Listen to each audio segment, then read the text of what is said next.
Assalamualaikum warahmatullahi wabarakatuh.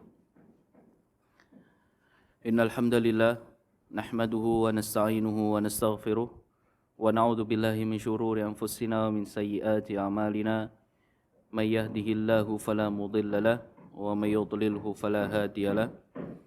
Asyhadu an la ilaha illallah wahdahu la syarika lahu wa asyhadu anna Muhammadan abduhu wa rasuluhu la nabiyya wa la rasula ba'da. Allahumma anfa'na bima 'allamtana wa 'allimna ma yanfa'una wa zidna ilman. Amin ya rabbal alamin. Ikhwani fiddin, azani Allahu wa iyyakum, para pemirsa dan pendengar radio Al Furqan yang semoga selalu dirahmati oleh Allah Subhanahu wa taala. Pada kesempatan pagi yang berbahagia dan penuh barokah ini, tak lupa kita terus bersyukur kepada Allah Subhanahu wa taala atas segala limpahan nikmat dan rahmat yang mana sampai hari ini kita masih diberikan kenikmatan, baik itu kenikmatan dunia atau kenikmatan akhirat yang berupa ibadah kepada Allah Subhanahu wa taala, dan merupakan kenikmatan yang terbesar tatkala Allah Subhanahu wa taala memberikan Anda berupa kesempatan dan kemampuan untuk bisa menambah ilmu syar'i, di mana banyak dari saudara-saudara kita yang sibuk dengan dunianya, sibuk dengan kegiatannya, tapi Allah Subhanahu wa taala memberikan Anda kesempatan dan kemampuan untuk bisa mendengarkan ilmu syar'i, bisa mendengarkan ceramah-ceramah agama. Di antaranya adalah saat ini bisa tetap mendengarkan ceramah yang disiarkan langsung oleh Al Furqan TV, yang kita harapkan semoga Allah Subhanahu wa taala memberikan kita ilmu yang bermanfaat, berbarokah dan banyak sebagai bekal kita di akhirat nanti. Amin ya rabbal alamin. Ikhwani fiddin, azani Allah wa iyyakum, pada pembahasan sebelumnya tetap bersama saya, yaitu terkait dengan membahas kelompok-kelompok yang menyimpang, kelompok-kelompok dalam Islam yang tidak sesuai dengan Ahlus Sunnati wal Jamaah, yang menyimpang dari ajaran Nabi kita Muhammad sallallahu alaihi wasallam, ajaran Al-Qur'an serta ajaran para sahabat. Nah, tiap pagi ini kita akan membahas itu, dan pada pertemuan-pertemuan sebelumnya telah kita bahas cukup banyak terkait dengan sebab-sebab perpecahan, sebab-sebab penyimpangan dan kesesatan dari seseorang itu, yang mana sebelumnya adalah di jalur yang benar, kemudian dia bisa menyimpang, sudah kita jelaskan dengan panjang lebar. Lalu juga kita jelaskan tentang kelompok pertama yang keluar dari Ahlus Sunnati wal Jamaah, yaitu kelompok Khawarij, yang mana juga kita sudah jelaskan definisinya, awal kemunculannya, lalu keyakinan-keyakinan kelompok tersebut, dan diikuti dengan penjelasan tentang syubhat-syubhat yang dilontarkan dan dikeluarkan oleh kelompok ini untuk menyesatkan kaum muslimin, dan sudah kita jawab. Pada pertemuan sebelumnya, seingat saya ada dua pertemuan terkait dengan menjawab syubhat-syubhatnya orang-orang Khawarij. Di antaranya adalah syubhat mereka terkait dengan iman, bahwasannya seseorang yang mana dinyatakan oleh orang Khawarij, orang yang beriman itu adalah orang yang tidak pernah berbuat dosa, dan dia imannya adalah iman yang sempurna, kata orang-orang Khawarij. Nah, mereka juga memiliki syubhat terkait dengan pelaku dosa besar, yang mana pelaku dosa besar ini mereka apabila melakukan dosa besar langsung keluar dari keimanan dan menjadi seorang yang kafir. Sudah kita jawab dengan panjang lebar insyaallah. Dan sekarang kita akan membahas tentang keyakinan orang-orang Khawarij, masih terkait dengan pelaku dosa besar, tapi bukan berkaitan dengan hukum mereka di dunia. Karena pada pembahasan dua pertemuan sebelumnya sudah kita bahas bahwasanya orang-orang Khawarij menghukumi pelaku dosa besar, ia di dunia disebut sebagai kafir, tidak disebut sebagai orang mukmin, yang intinya mereka mengkafirkan pelaku dosa besar. Nah, sekarang kita akan membahas tentang keyakinan orang-orang Khawarij terhadap pelaku dosa besar, bahwasannya orang-orang Khawarij memiliki keyakinan pelaku dosa besar mereka nanti di akhirat akan kekal selama-lamanya di neraka seperti orang-orang kafir. Diadabnya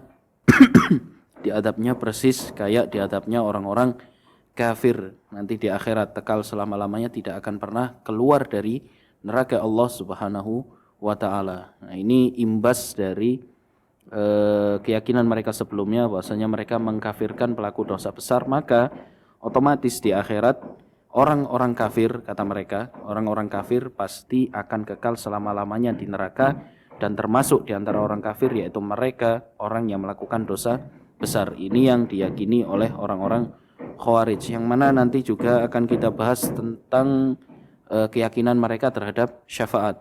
Orang-orang Khawarij mengingkari syafaat Nabi terhadap orang-orang yang berbuat dosa. Jadi mereka mengingkari syafaat Nabi terhadap mereka orang-orang mukmin yang masuk neraka tidak akan bisa diberi syafaat oleh Nabi Muhammad SAW. Ini keyakinan mereka. Thayyib. Ikhwani fiddin azanillahu wa iyyakum. Jadi orang-orang Khawarij mereka itu memiliki keyakinan bahwasannya pelaku dosa besar setiap orang muslim itu. Jadi bila ada orang muslim atau orang mukmin, mungkin sejak kecil dia Islam, lalu di akhir hayatnya dia melakukan sebuah dosa. Jadi anggap aja ya, ada orang muslim, dia taat beribadah, taat beragama, subhanallah, sholat selalu dia jaga. Lalu sebelum dia mati, ternyata dia jatuh ke dalam dosa. Mungkin terbujuk rayu oleh temannya yang rusak, atau dia sedang lalai, ya akhirnya dia mati. Misalnya melakukan perbuatan zina, nasallallahu alaihi wasallam. Lalu kemudian dia mati, ya belum bertaubat dari dosa ini, belum sempat bertaubat dari dosa ini, tapi dia mati. Maka oleh orang Khawarij orang ini dikafirkan, dan di akhirat kelak dia akan pasti masuk neraka. Karena apa? Karena dia mati dalam perbuatan dosa. Saya nggak bilang mati dalam kekafiran loh ya, tapi mati dalam perbuatan dosa. Maka kata orang-orang Khawarij, dia mesti masuk neraka dan kekal selama-lamanya di dalam neraka. Hanya gara-gara apa? Perbuatan dosa. Berbeda kalau ia berbuat kekufuran, ia melakukan perbuatan kafir. Misalnya menyembah selain Allah Subhanahu wa taala, atau dia terang-terangan murtad dan seterusnya, ini sudah jelas.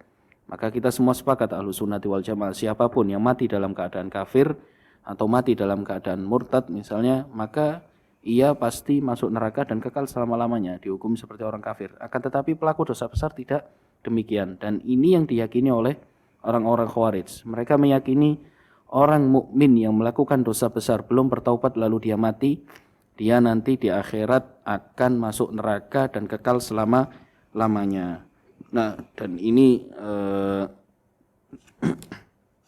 yang menjadi keyakinan orang-orang Khawarij, dan mereka dengannya mengkafirkan pelaku dosa besar dan mengikutkan para pelaku dosa besar seperti orang-orang kafir kekal selama-lamanya di neraka. Nah, ikhwani fiddin azanillahu wa iyyakum, yang jadi masalah itu apa? Masalahnya tatkala mereka memiliki keyakinan seperti itu tuh mereka berusaha mencari dalil, berusaha mencari sandaran dari Al-Qur'an dan dari As-Sunnah, yang seakan-akan mereka menganggap bahwasanya Al-Qur'an dan As-Sunnah itu sesuai dengan keyakinan mereka. Makanya di sini ada syubhat-syubhat yang mereka lemparkan, mereka lontarkan, mereka tujukan kepada orang-orang awam sehingga tertipu dan ikut-ikut keyakinan mereka. Kata mereka bahwasanya di sana ada beberapa dalil dari Al-Qur'an dan dari Sunnah yang menyatakan bahwasanya pelaku dosa besar apabila dia mati dan belum bertaubat, maka ia pasti masuk neraka kekal selama-lamanya. Di antaranya adalah kata mereka firman Allah Subhanahu wa taala dalam surat Al-Baqarah ayat 81. Allah Subhanahu wa taala berfirman, "Bala man kasaba sayyi'atan wa ahatat bihi khati'atuhu faulaika ashabun nari hum fiha khalidun." Jadi Allah Subhanahu wa taala berfirman, barang siapa yang berbuat satu dosa kemudian dia diliputi dengan dosa-dosanya yang banyak, faulaika ashabun nar, maka mereka inilah penduduk neraka, hum fiha khalidun, mereka di sana selama-lamanya. Nah, kata mereka orang-orang Khawarij bahwasannya di sini Allah Subhanahu wa taala pada ayat ini, kata orang Khawarijnya, Allah Subhanahu wa taala menyatakan barang siapa yang berbuat dosa man kasaba sayyi'atan, berbuat dosa. Dan ini menunjukkan dosa apapun kata mereka. Dosanya umum, enggak dosa besar, enggak dosa syirik, ataupun yang penting perbuatan dosa. Maka ancaman Allah di ayat tadi, mereka masuk neraka selama-lamanya. Nah ini syubhatnya orang-orang Khawarij terkait dengan ayat ini. Yang kedua, di antara dalil yang mereka jadikan sandaran, kata mereka, bahwasannya pelaku dosa besar itu masuk kekal selama-lamanya di neraka adalah firman Allah Subhanahu wa taala dalam surat An-Nisa ayat 93. Allah Subhanahu wa taala berfirman menceritakan ganjaran dan azab bagi mereka yang membunuh, yaitu wa may yaqtul mu'minan muta'ammidan fajazaohu jahannama. Dan barang siapa yang membunuh seorang mukmin dengan sengaja, maka kata Allah Subhanahu wa taala balasannya adalah neraka jahanam khalidan fiha. Ia selama-lamanya di dalam neraka tersebut. Wa ghadiballahu alaihi wa la'anahu wa a'addalahu 'adzaban 'azima. Dan Allah akan murka kepadanya dan Allah melaknatnya serta Allah akan menyiapkan baginya azab yang sangat besar. Nah, kata orang-orang Khawarij bahwasannya firman Allah Subhanahu wa taala di sini fajazaohu jahannamu khalidan, dan balasan bagi orang yang membunuh kata Allah adalah neraka jahanam ia selama-lamanya. Kata orang Khawarij tidak akan masuk neraka selama-lamanya kecuali orang kafir. Nah, sehingga ini menunjukkan bahwasanya orang yang berbuat dosa pembunuhan, orang yang membunuh, yang merupakan membunuh adalah dosa besar ya, maka ia kekal selama-lamanya di neraka, ia seperti orang kafir, tidak akan keluar dari neraka. Ini syubhatnya orang-orang Khawarij yang kedua. Yang ketiga, dan ini dari hadis Nabi Muhammad SAW, yaitu orang-orang Khawarij berdalil dengan sabda Nabi Muhammad SAW, diriwayatkan oleh Bukhari dan Muslim, man qatala nafsahu bihadidatin fahadidatuhu fi yadihi yaja'u biha fi batnihi fi nari jahannama khalidan fiha abada. Jadi ada sabda dari Nabi Muhammad SAW, barang siapa yang bunuh diri dengan pisau, maka pisaunya dia itu akan terus nanti di akhirat dia akan dibangkitkan dengan pisaunya itu, yang mana dia terus menusuk-nusuk dirinya, menusuk-nusuk perutnya di neraka jahanam kekal selama-lamanya. Nah, di sini mereka menyatakan bahwasanya Rasulullah SAW dengan tegas menyatakan siapa yang bunuh diri, dia di neraka jahanam akan kekal selama-lamanya. Sehingga hadis ini dijadikan oleh orang-orang Khawarij sebagai sandaran bahwasanya pelaku dosa besar dia telah kafir, pelaku dosa besar dia kekal selama-lamanya di neraka. Ini adalah syubhat-syubhatnya orang kafir. Taib, ikhwani fiddin azanillahu wa iyyakum. Sekarang kita sudah membaca dan mendengarkan syubhat-syubhat yang mereka lontarkan. Lalu bagaimana jawabannya? Apakah benar bahwasannya Al-Quran dan Sunnah mendukung apa yang mereka yakini? Apakah benar bahwasanya dalil-dalil yang mereka sebutkan itu benar-benar sesuai dengan keyakinan mereka? Maka tentu tidak, ya. Mereka orang-orang Khawarij sudah dengan jelas menyelisihi Al-Quran dan As-Sunnah, akan tetapi mereka berusaha mencari dalil-dalil yang mereka jadikan sandaran, ya, tapi tidak mereka ambil seluruh dalil yang ada. Mereka hanya comot dalil sana, comot dalil sini yang sesuai dengan keyakinan mereka. Adapun yang tidak sesuai dengan keyakinan mereka disembunyikan oleh mereka ataupun mereka tolak. Makanya di antara ciri-ciri ahli bidah, ciri-ciri ahli dhalal atau mereka yang menyimpang dari ajaran Allah dan Rasulnya, mereka itu tidak mengambil secara keseluruhan dalil yang ada. Hanya comot-comot dalil yang sesuai dengan syubhat atau sesuai dengan hawa nafsu mereka. Banyak dari ayat-ayat hadis dan ayat-ayat Allah Subhanahu wa taala dan hadis-hadis Nabi Muhammad SAW mereka tinggalkan, dan ini tentunya bukan manhaj atau bukan ciri-ciri ahlu sunnati wal jamaah, ya. Bagaimana membantah dengan syubhat-syubhat mereka itu tadi. Bagaimana kita menjawab syubhat-syubhat yang dilontarkan oleh orang-orang Khawarij. Thayyib. Jadi mereka orang-orang Khawarij dalam memahami ayat-ayat Quran ataupun hadis itu mereka tidak ikut pemahaman para sahabat. Makanya sekali lagi dan berkali-kali ini saya tekankan pentingnya kita mengikuti pemahaman dan manhajnya para sahabat dalam memahami ayat ataupun memahami hadis. Tidak memahami ayat ataupun ayat-ayat Quran ataupun hadis-hadis Nabi Muhammad SAW dengan akal kita sendiri. Karena ada beberapa dari ayat-ayat tersebut dan hadis-hadis tersebut yang khusus bisa dipahami oleh mereka para sahabat. Tatkala mereka tidak paham, mereka langsung tanya kepada Nabi Muhammad SAW. Makanya kita bedakan, ada namanya ayat mutasyabihat, ada ayat muhkamat. Ayat muhkamat yaitu ayat yang sudah pasti dan mudah dipahami, siapapun yang membacanya langsung bisa mengerti maksud dari ayat ini. Ada di sana namanya ayat mutasyabihat yang tidak bisa dipahami oleh kecuali oleh mereka para ulama, kecuali oleh mereka orang-orang yang ar-rasikhuna fil ilm, yang mana ayat ini memiliki multi tafsir, tafsir yang baik dan tafsir yang buruk. Makanya bagi orang yang ia berusaha memahami dengan dirinya sendiri, dengan akalnya sendiri tanpa memiliki dasar ilmu yang kuat, maka akan terjatuh ke dalam tafsiran yang buruk, sehingga harus hal ini dikembalikan kepada mereka, yaitu kepada Allah, kepada Rasulnya, kepada Nabi Muhammad SAW dan kepada para sahabat. Dan ini yang dilakukan oleh orang Khawarij. Mereka tidak mengembalikan tafsir ayat-ayat tersebut kepada para sahabat.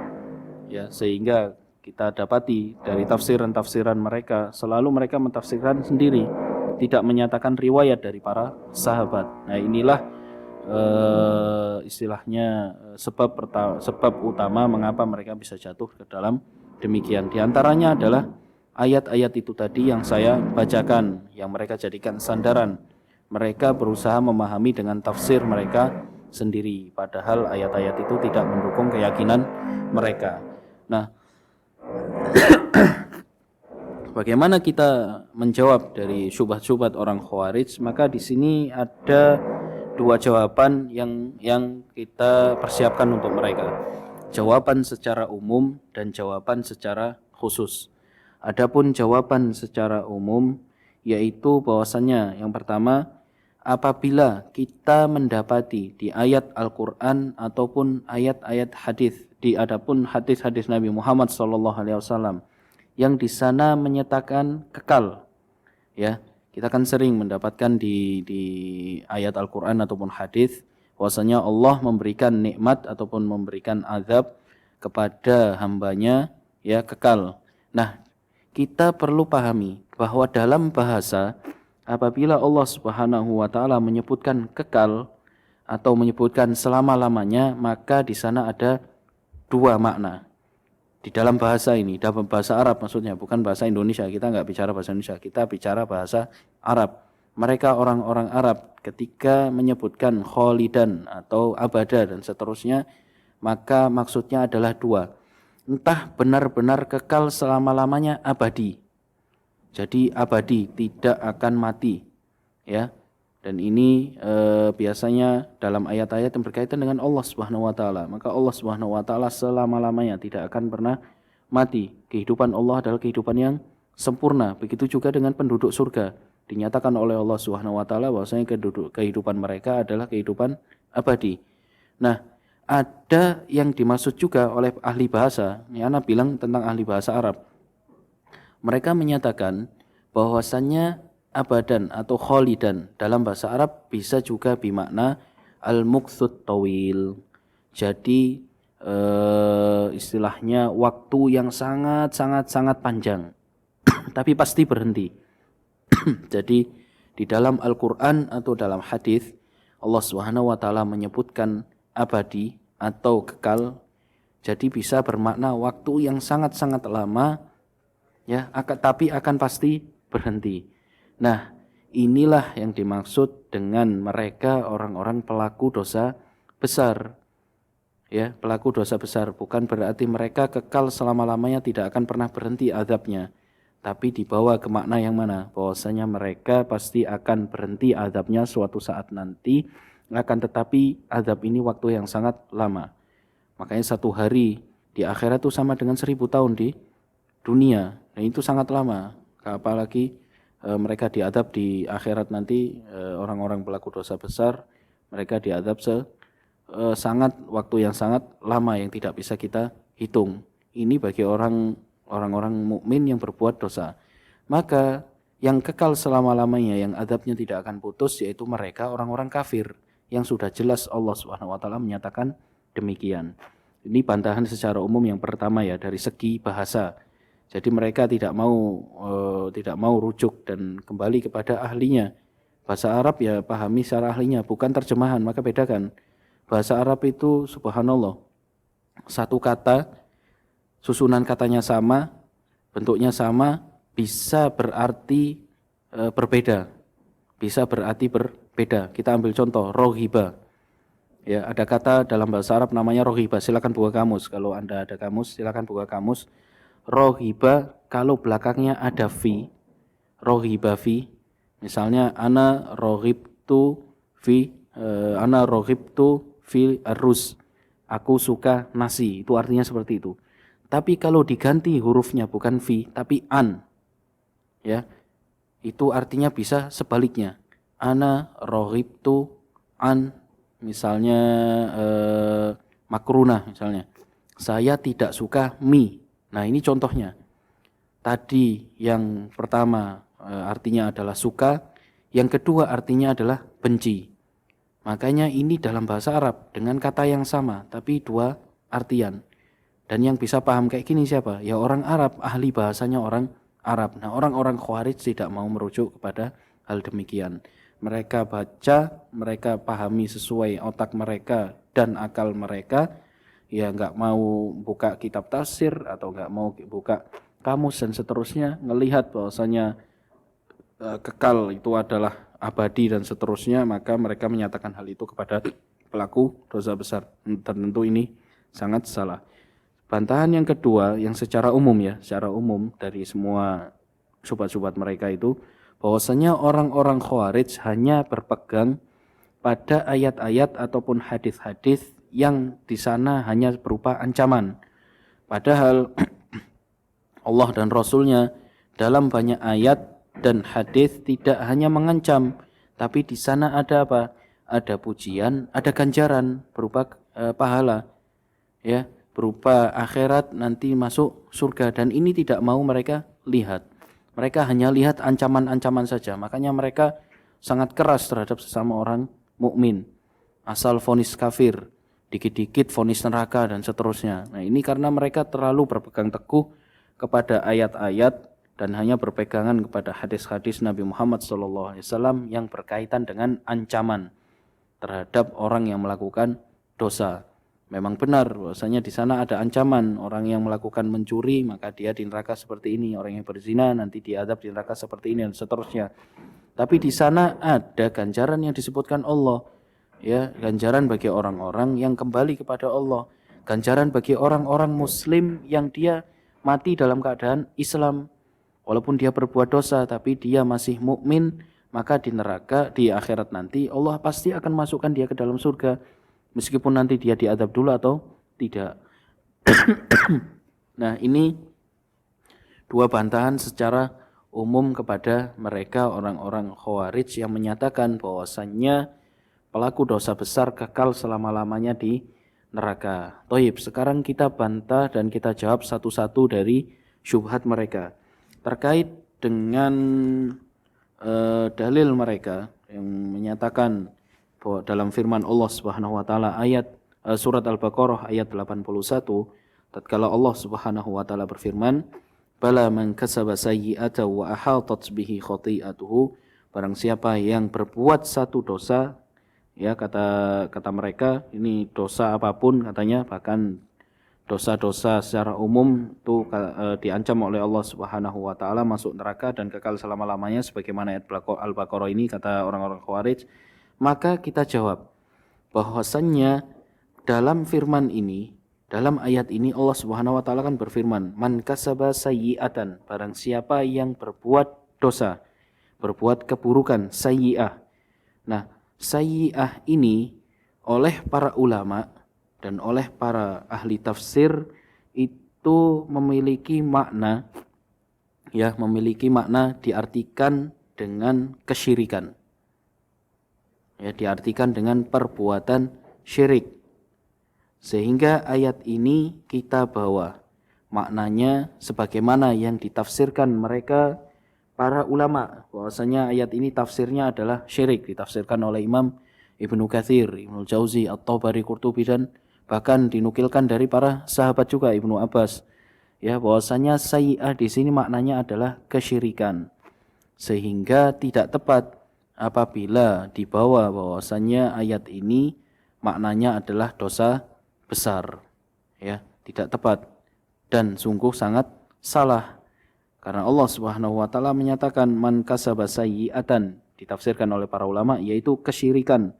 Dan sudah jelas barang siapa yang berbuat syirik, ya jelas entah dia menyembah selain Allah Subhanahu wa taala, melakukan perbuatan kekufuran yang ia keluar dari agama Islam, maka jelas ayat ini, ya, wa ahatat bihi khati'atuhu faulaika ashabun nar, maka orang yang berbuat kesyirikan maka dia pasti masuk neraka, hum fiha khalidun, mereka di sana kekal selama-lamanya. Nah, ini kita rujuk tafsirnya kepada para siapa? Kepada para ahli tafsir. Mereka orang-orang Khawarij tidak mau. Mereka melihat secara zahir ayat, apapun itu sayyi'ah, apapun itu dosa, ya, tidak mau membawa dosa ini ke dalam dosa kesyirikan, maka mereka istilahnya mereka langsung pukul rata gitu saja. Padahal ayat ini itu khusus untuk orang-orang yang berbuat kesyirikan, ya, khusus untuk berbuat kesyirikan. Baik. Sehingga tidak mungkin kita bawa ayat ini bermakna orang yang berbuat dosa besar. Ya, berbuat dosa besar ini bantahan dari dalil itu tadi, yang mana kita kembali ke ahli tafsirnya. Kita kembali ke mereka para ulama tatkala mentafsirkan ayat ini. Taib.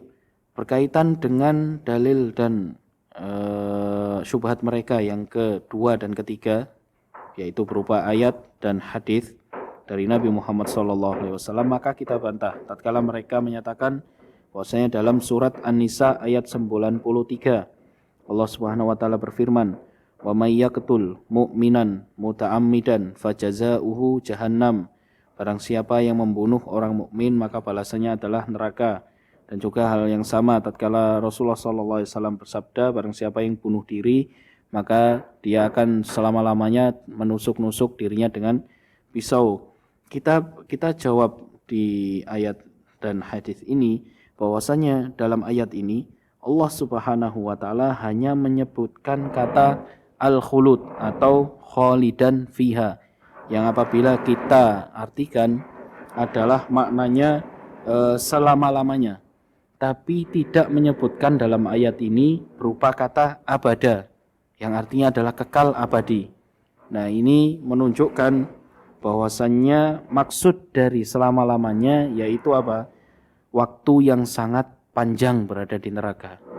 Ya, yang waktu tidak bisa kita hitung. Kita manusia tidak bisa hitung karena sangat lama.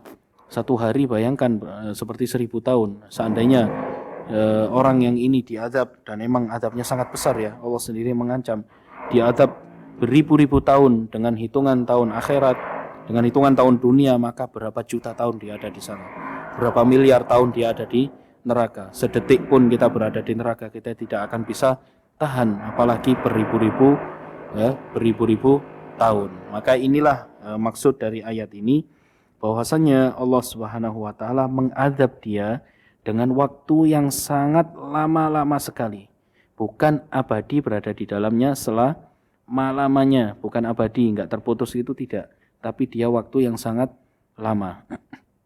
Waktu yang sangat lama. Ini untuk pelaku dosa besar dan jawaban yang pertama. Yang kedua, seandainya mau dibawa bahwasanya dia ini kekal abadi di dalam neraka, yaitu orang yang membunuh, Maka dijawab oleh para ulama, maksudnya barang siapa yang yastahillul qatl, yang menghalalkan pembunuhan, ya, yang menghalalkan perbuatan dosa. Jadi dia membunuh dan menganggap bahwasanya membunuh ini halal, ya, membunuh ini boleh, padahal di dalam syariat membunuh ini kan diharamkan dan perbuatan dosa, dan dia menghalalkan perbuatan ini, maka dia jelas telah kafir. Dan ini kesepakatan di antara para ulama, barang siapa yang menghalalkan yang haram maka dia jelas kafir. Jangankan membunuh, apabila kita menghalalkan khomer yang sudah jelas keharamannya, lalu kita halalkan yang sudah jelas dinyatakan haram oleh Nabi Muhammad SAW dan banyak sekali dalilnya, atau zina, atau babi, atau apapun yang diharamkan dalam Islam, yang semua orang Muslim sepakat, nggak ada yang ragu lagi perbuatan-perbuatan dosa ini, tapi dia menghalalkannya, maka ia telah kafir. Ini sepakatan di antara para ulama. Ya, menghalalkan yang haram maka orang itu adalah kafir. Nah, kalau menghalalkan pembunuhan berarti jelas kafir. Kalau kafir berarti kan memang kekal di neraka, dan ini jawaban para ulama. Ya, apabila mau membawa ayat ini bahwasanya maksudnya adalah kekal abadi, maka itu untuk orang yang menghalalkan pembunuhan. Karena orang yang menghalalkan pembunuhan, maka dia dalilnya adalah maka dia hukumnya adalah nanti di neraka kekal selama-lamanya abadi, kayak orang-orang kafir, karena dia udah menghalalkan pembunuhan. Tapi kalau dia tidak menghalalkannya, maka nanti azabnya pasti akan berhenti dan dimasukkan oleh Allah Subhanahu wa taala ke dalam surganya. Nah, ini jawaban yang kedua. Oleh karena itu Ibnul Jauzi rahimahullah tatkala mengomentari dalil-dalil mereka yang mana mereka menyatakan bahwasanya pelaku dosa besar itu abadi kekal di neraka, beliau berkata, al-jawabu annahu idza arada hukmallah wa kafara bihi kana kafiran mukhalladan finnar. Jawaban bagi mereka maksudnya adalah barang siapa ia menolak hukum Allah Subhanahu wa taala ataupun mengkufuri dan mengingkari hukum Allah Subhanahu wa taala, ya, yang mana ketika Allah Subhanahu wa taala menyatakan bahwasannya ini adalah haram, ini tidak boleh, ini tidak boleh dimakan karena haram, sudah jelas dalil Quran dan Sunnah, tapi ia menolak hukum Allah, ia tidak mau dan ia mengingkari dan menyatakan itu adalah halal, maka dengan ini dia telah kafir, kata beliau. Ya, kana kafiron mukhalladan finnar, dan dia sudah pasti akan kekal selama-lamanya di neraka. Kekal selama-lamanya di neraka. Makanya dinyatakan juga oleh Imam Ibnu Katsir rahimahullah, ahli tafsir, dalam kitab tafsir beliau. Kata beliau di sini, wa bi takdiri dukhulil qatilin nar, dan apabila kita nyatakan bahwasanya pembunuh nanti masuk neraka, falaisa bimukhalladin fiha abada, maka maksudnya bahwasanya orang pembunuh ini yang melakukan dosa membunuh bukan berarti ia kekal abadi di dalam neraka, enggak keluar-keluar dari neraka, tidak. Balil khuludu wal muksud tawil, akan tetapi yang dimaksudkan dengan khulud atau kekal bukan kekal selama-lamanya di neraka, yaitu al-muqsud tawil, ia tinggal di dalam neraka dalam waktu yang sangat lama sekali. Waktu yang sangat lama sekali. Wa qad tawatarotil ahaditsu an Rasulillah sallallahu alaihi wasallam, sungguh telah banyak banyak sekali hadis dari Nabi Muhammad sallallahu alaihi wasallam dengan sampai derajat mutawatir bahwasannya nanti orang-orang mukmin, meskipun dia di dalam hatinya ada sebesar biji sawi, di hatinya ada berupa keimanan, pasti akan masuk surga dan keluar dari neraka. Nah, ini dinyatakan oleh Imam Ibnu Katsir rahimahullahu taala, sehingga tidak tepat dan sungguh salah syubhat mereka tatkala menyatakan bahwasanya pelaku dosa besar dengan ayat ini mereka kekal selama-lamanya abadi di dalam neraka. Thayyib, bantahan yang ketiga, bahwasannya ayat ini termasuk ayat yang mutasyabih, yang mana ayat mutasyabih itu penafsirannya harus dikembalikan kepada para ulama, ya, ini termasuk ayat mutasyabih, maka harus dikembalikan kepada para ulama dan juga dikembalikan dilihat dari ayat-ayat lain yang muhkam, yang mana ayat-ayat yang jelas. Kita sekarang dihadapkan dengan satu ayat yang sangat jelas dan dihadapkan dengan satu ayat yang masih samar-samar. Maka kita kembalikan yang samar-samar ini dihadapkan ke hadapan apa?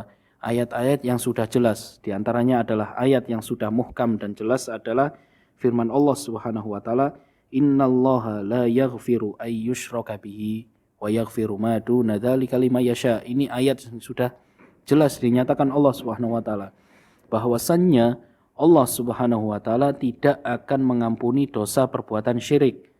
Ya, syirik sama sekali tidak akan diampuni dosa tersebut oleh Allah Subhanahu wa taala. Akan tetapi Allah juga menyatakan wa yaghfiru ma duna dzalika liman yasha, dan mengampuni dosa apapun selain perbuatan kesyirikan bagi yang Allah kehendaki. Makanya orang yang melakukan dosa pembunuhan atau dosa apapun, dosa besar, dia ini dosa pembunuhan derajatnya di bawah apa? Di bawah kesyirikan. Ya, seorang mukmin dia melakukan dosa besar, sudah pasti derajat dosa ini di bawah kesyirikan, maka nanti di akhirat ia akan dihadapkan di hadapan Allah Subhanahu wa taala, entah Allah akan ampuni dia, jadi dia tidak akan diadab neraka sama sekali, atau Allah pasti akan mengadab dia di neraka nanti. Akan tetapi di neraka nanti diadab oleh Allah Subhanahu wa taala, tidak kekal selama-lamanya. Ini adalah ayat yang muhkam. Ya, ayat yang jelas. Makanya kita menghadapkan ayat-ayat yang samar-samar maknanya ke ayat yang muhkam. Dan ini bantahan untuk mereka orang-orang dan jawaban bagi untuk mereka orang-orang Khawarij. Sama yang kita jawab juga terhadap hadis Nabi Muhammad SAW yang mereka jadikan sandaran itu tadi terkait dengan bunuh diri, yaitu bahwasanya Allah dengan jelas menyatakan mengampuni dosa yang di bawah kesyirikan, tetapi dosa itu nanti tergantung dengan kehendak Allah, apakah diampuni atau tidak. Kalaupun tidak diampuni, maka dia akan diadab sesuai dengan kadar dosanya.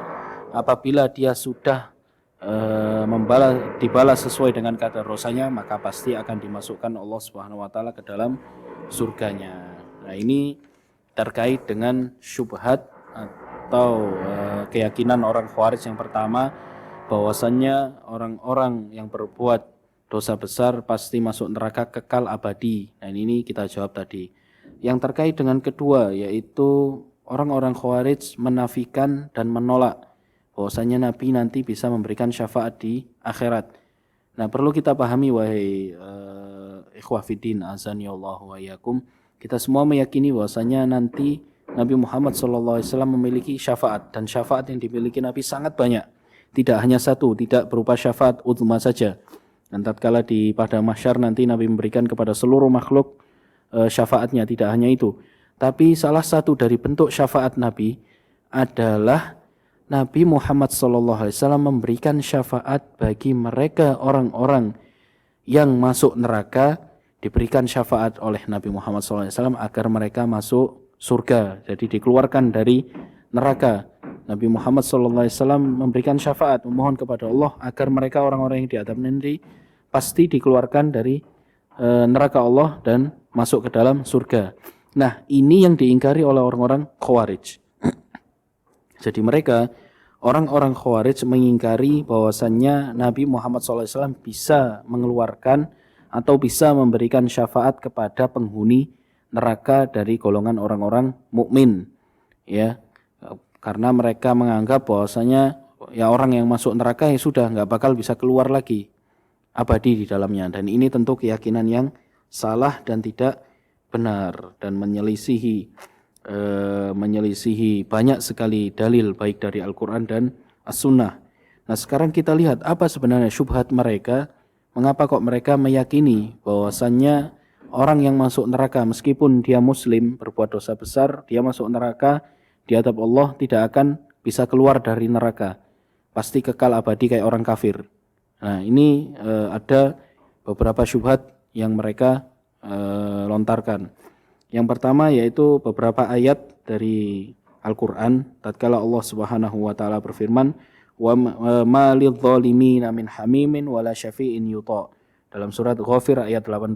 Jadi orang-orang yang berbuat kezaliman mereka tidak akan ada yang bisa membela dan tidak akan bisa ada yang memberikan manfaat syafaat kata mereka dalam surat Ghafir. Dalam surat lain surat Al-Baqarah ayat 48 Allah Subhanahu wa taala berfirman wattaqu yauman la tajzi nafsun an nafsin syai'a wa la yuqbalu minha syafa'ah. Dan takutlah kalian terhadap suatu hari yang mana satu jiwa tidak akan bisa membalas jiwa yang lain dan wala yuqbalu minha syafa'ah, tidak akan diterima syafaat untuk mereka. Nah ini syubhat mereka yang kedua, bahwasanya pelaku dosa besar atau orang-orang yang menzalimi dirinya dengan dosa, ia tidak akan bisa mendapatkan syafaat apapun, hatta walaupun itu nabi sekalipun kata mereka. Syubhat yang ketiga, dan ini secara umum, bahwasannya mereka tatkala dihadapkan dengan hadis-hadis Nabi Muhammad SAW tentang syafaat, mereka menolaknya, ya ditolak oleh mereka. Kata mereka hadis ini tidak benar, tidak sahih. Padahal hadisnya diriwayatkan di Bukhari dan Muslim. Ya, kalaupun sahih kata mereka, mereka tolak. Mengapa? Karena perawinya adalah ahad. Ahad itu apa? Tidak sampai derajat mutawatir yang riwayatnya dari banyak sahabat, dari banyak jalur. Kata mereka kalau hadis yang rawinya hanya 2 atau 3 sahabat, kita tidak bisa terima. Dalam urusan keyakinan harus ramai, harus banyak yang meriwayatkan. Karena ini urusan keyakinan, kata mereka seperti itu. Nah ini syubhat-syubhat mereka tatkala mengingkari syafaat Nabi Muhammad SAW kepada mereka para pelaku dosa besar. Dan ini sungguh keyakinan yang salah dan menyelisihi Al-Quran maupun As-Sunnah, menyelisihi dengan jelas ayat-ayat Al-Quran dan hadis-hadis Nabi Muhammad SAW yang menyatakan bahwasannya beliau nanti di akhirat memberikan syafaat bagi pelaku dosa besar atau memberikan syafaat bagi penduduk neraka yang mana bukan orang-orang kafir, penduduk neraka orang-orang muslim yang dia diazab di neraka, diberikan syafaat Nabi agar dia keluar dari neraka dan masuk surga. Nah, bagaimana kita membantah syubhat-syubhat mereka itu tadi? Bantahan pertama terhadap ayat-ayat yang mereka jadikan dalil. Nah, ini lihat bagaimana mereka berusaha menipu orang awam.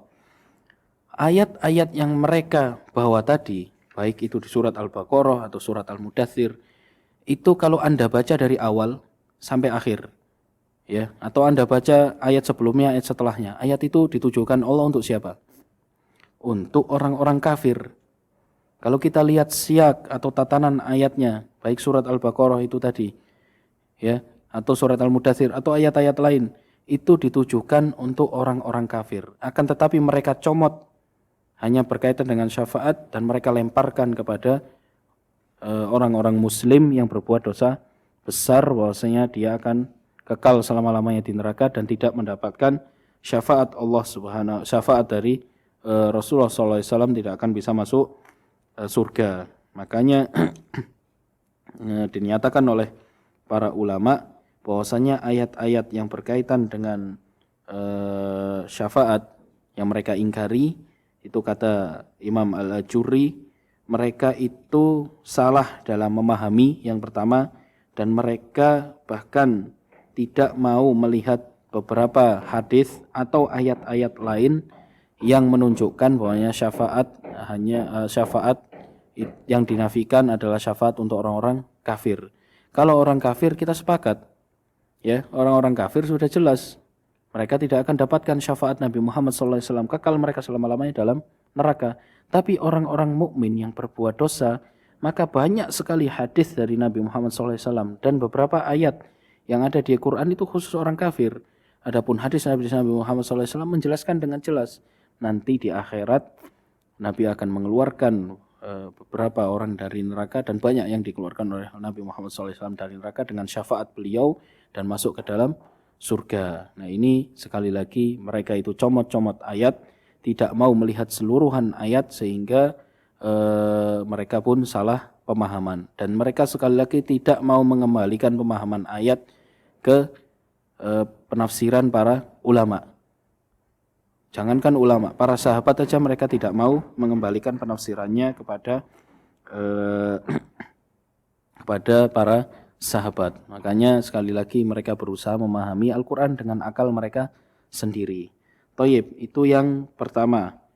Terus yang kedua terkait dengan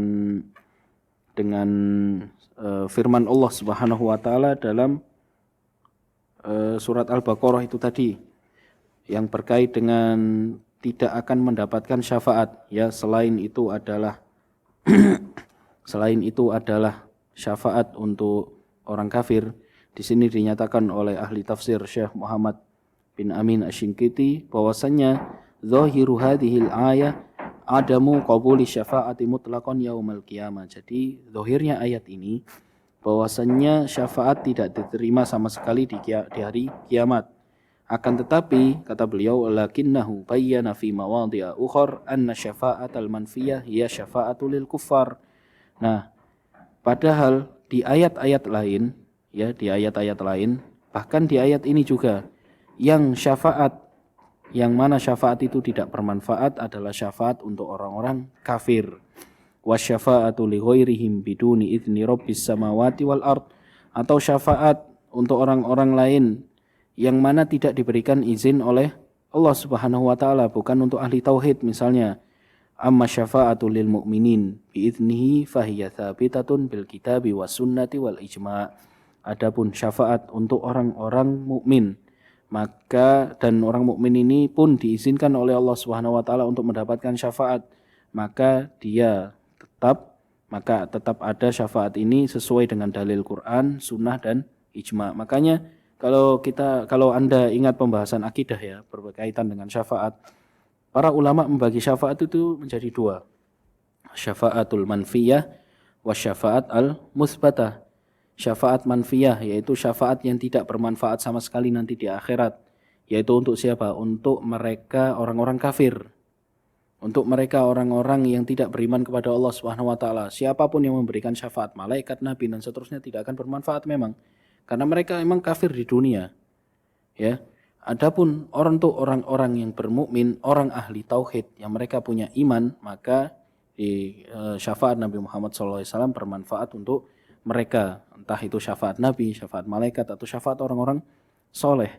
Selama ia adalah orang yang beriman dan orang ini diberikan izin oleh Allah Subhanahu wa taala, maka ia bisa memberikan syafaat. Maka jelas ini adalah bantahan kepada mereka orang-orang Khawarij. Dan juga bantahan terakhir dan selanjutnya terkait dengan penolakan mereka. Mereka itu orang-orang Khawarij, kalau Anda bawakan hadis Nabi Muhammad SAW langsung mereka tolak, nggak mau. Mereka nggak mau nerima. Mereka langsung bilang ini hadisnya palsu, ini hadisnya doif, ini hadisnya nggak sahih, kata mereka seperti itu. Padahal hadisnya diriwayatkan di Bukhari dan di Muslim, sudah jelas. Ya, lalu mereka akan menyatakan, ya sudah, meskipun hadisnya sahih, kita tidak terima karena hadis ini enggak mutawatir, kata mereka. Jadi karena hadisnya tidak sampai derajat mutawatir atau perawinya sangat sedikit, mungkin rawinya 1 atau 2, meskipun sahih mereka tolak. Apakah benar demikian? Ya, kita lihat ternyata hadis-hadis yang terkait dengan syafaat syafaat Nabi Muhammad SAW terhadap mereka penduduk neraka yang nanti bisa keluar dari neraka, itu hadisnya sampai derajat mutawatir. Ternyata mereka istilahnya mereka memalsukan, mereka berdusta atas nama hadis. Kata mereka tidak sampai derajat mutawatir. Padahal kalau kita lihat pernyataan para ulama, hadis syafaat itu sampai derajat mutawatir. Dinyatakan oleh Syekhul Islam Ibnu Taimiyah rahimahullah, inna ahadits syafa'ah fi ahlil kabairi tsabitatun mutawatiratun ani Nabi sallallahu alaihi wasallam.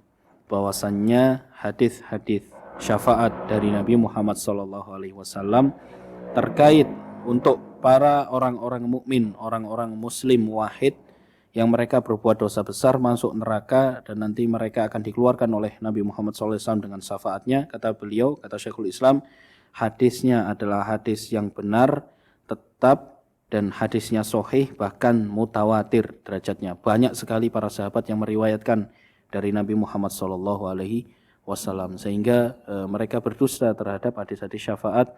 Mereka tidak mau menerimanya dan mereka mendustakan hadis-hadis ini. Banyak sekali hadis-hadis yang berkaitan dengan syafaat, ya. Di sini ada banyak sekali dan mungkin saya bacakan satu saja. Diriwayatkan oleh Imam Bukhari dari sahabat Anas bin Malik radhiyallahu anhu, dari Nabi Muhammad sallallahu alaihi wasallam, beliau bersabda, "Yakhruju qaumun minan nari ba'dama massahum minha safa." Jadi nanti di hari kiamat pasti akan ada suatu kaum orang-orang yang keluar dari neraka setelah mereka gosong, ya. Mereka menghitam diazab dalam neraka, fayadkhulunal jannah. Mereka nanti akan keluar dari neraka dan mereka masuk ke dalam surga, kata Nabi. Fayusammihim ahlul jannah. Orang penduduk-penduduk surga yang sudah masuk duluan, mereka menyambut orang-orang ini dan disebut dengan jahannamiyin, para penduduk jahanam sebelumnya, mantan-mantan penduduk jahanam. Dan ini menunjukkan bahwasanya orang mukmin dengan dosanya dia diadab di neraka Allah Subhanahu wa taala. Apabila Allah menghendaki demikian, maka dia nanti pasti akan keluar dari neraka dengan syafaat Nabi Muhammad SAW dan dimasukkan ke dalam surganya. Nah, ini hadisnya sangat banyak sekali. Sini ada lebih dari 10 hadis terkait dengan syafaat Nabi Muhammad SAW untuk mereka para pelaku dosa besar, untuk mereka istilahnya orang yang diadab oleh Allah Subhanahu wa taala di dalam neraka, yang mana mereka orang-orang mukmin yang dulunya di dunia mereka adalah muslim dan mati dalam keadaan Islam, tapi mereka bergelimang dosa dan maksiat, yang mana dosa dan maksiat ini sampai menyeret mereka ke dalam neraka Allah Subhanahu wa taala. Naudzubillahi min dzalik. Dan mereka diazab Allah Subhanahu wa taala sesuai dengan kadar dosanya. Nanti di akhirat akan dikeluarkan oleh Allah Subhanahu wa taala, ya, dari nerakanya dan dimasukkan ke dalam surganya. Bukan berarti mereka kekal selama-lamanya dan abadi di dalam neraka, tidak, sebagaimana yang diyakini orang-orang Khawarij, dan tentu ini keyakinan mereka adalah salah. Mereka seakan-akan menutup rahmat Allah Subhanahu wa taala. Oleh karena itu, ikhwani fiddin azanillahu wa iyyakum, di sini patut ya kita merenungi bahwasanya agar kita tidak jatuh ke dalam syubhat-syubhat atau jatuh ke dalam pemikiran-pemikiran sesat seperti itu, mengkafirkan sesama kaum muslimin, asal vonis neraka terhadap sesama kaum muslimin, ya, vonis neraka kekal selama-lamanya terhadap sama kaum muslimin. Agar tidak jatuh ke dalam demikian, sekali lagi dan berkali-kali kita wasiatkan, marilah kita bekali diri kita dengan ilmu syar'i, ilmu yang bermanfaat, ilmu yang mana di sana didasari dengan pemahaman para salaf, pemahaman para sahabat. Ketika kita membaca ayat Quran dan hadis, ada yang tidak kita pahami, atau yang mana ayat dan hadis itu agak rancu pemahamannya, maka mari kita buka tafsir, lihat apa yang dipahami oleh para sahabat, apa yang dikatakan oleh para sahabat komentar tentang ayat ini, dan itulah yang kita jadikan pegangan, ya. Kita jadikan pedoman, bukan malah mentafsirkan ayat dan Quran dengan akal-akal kita sendiri, dengan pemahaman kita sendiri yang terbatas, yang mana kita kadang ya belajar aja sudah malas, dengan ikut kajian saja sudah jarang-jarang, dengan beraninya buka Al-Quran, tafsir sendiri, pahami sendiri, dan dengan beraninya ya mengkafirkan sesama kaum muslimin, mencela para ulama yang lain. Dan inilah imbasnya dari kebodohan terhadap ilmu agama yang berimbas pada kesombongan. Makanya mereka yang tidak didasari dengan ilmu agama yang benar, ujung-ujungnya juga kesombongan. Sudah tidak mau belajar, ngaji juga jarang, asal-asalan mengkafirkan sesama kaum muslimin. Makanya obat satu-satunya untuk syubhat-syubhat ini adalah dengan ilmu. Mari belajar, mari meramaikan masjid-masjid Allah dengan kajian. Mari ramaikan HP Anda, TV Anda, atau apapun itu dengan kajian-kajian Islam yang bermanfaat untuk diri kita dan keluarga kita, agar menjaga diri kita ya dari neraka Allah Subhanahu wa taala. menjaga diri kita dari pemahaman-pemahaman yang salah dan pemahaman yang menyimpang yang disebar oleh mereka orang-orang Khawarij, para pengikut setan. Makanya kita bekali diri dengan ilmu syar'i. Sampai di sini kajian kita, insyaallah kita lanjutkan pada pertemuan selanjutnya. Wassallallahu ala Muhammad subhanakallahumma bihamdika asyhadu an la ilaha illa anta astaghfiruka wa atubu ilaik. Wassalamualaikum warahmatullahi wabarakatuh.